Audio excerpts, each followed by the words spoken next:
Go ayin, magdasal na. In the name of the Father, the Son, Holy Spirit. Amen. Lord, dapat si ate. Si ate malaki. Ikaw na, ikaw na. Shh, nagtuturoan pa ahoy. Sige na. Huwag na magdasal, man. Dali na.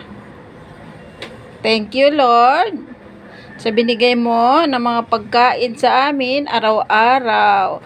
At maraming salamat na hindi mo kami pinapabayaan sa aming kalusugan araw-araw, Lord.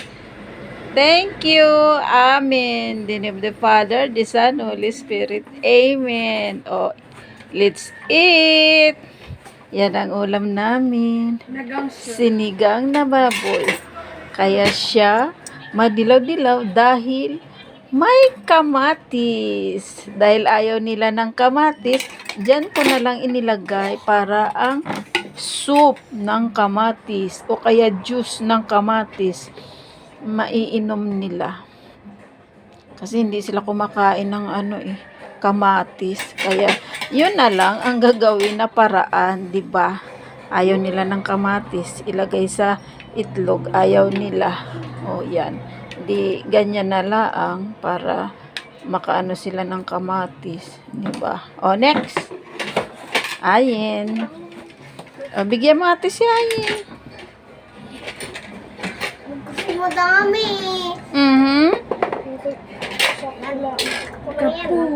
Sakto lang. Buhatin mo yung plato mo, boy. O kaya,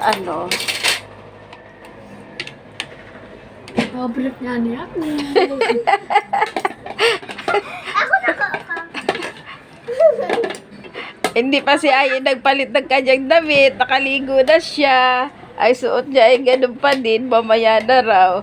Kasi meron silang taekwondo girls and boys. Mamaya sila maglalaro mga 2 p.m. pala. Ang uwi. Ang uwi siguro ay mga 4 na yun. Ay, ba't mo alam? Sige na. Ako pa ba? Ayun, ako na. Okay guys. Ayoko na. Let's eat. Aking plato ay ayan. Wala pang ulam. Pinalaglag ko. Okay. Thank you guys. God bless. Next time again. Follow and share. Like, comment. Bye. Bye.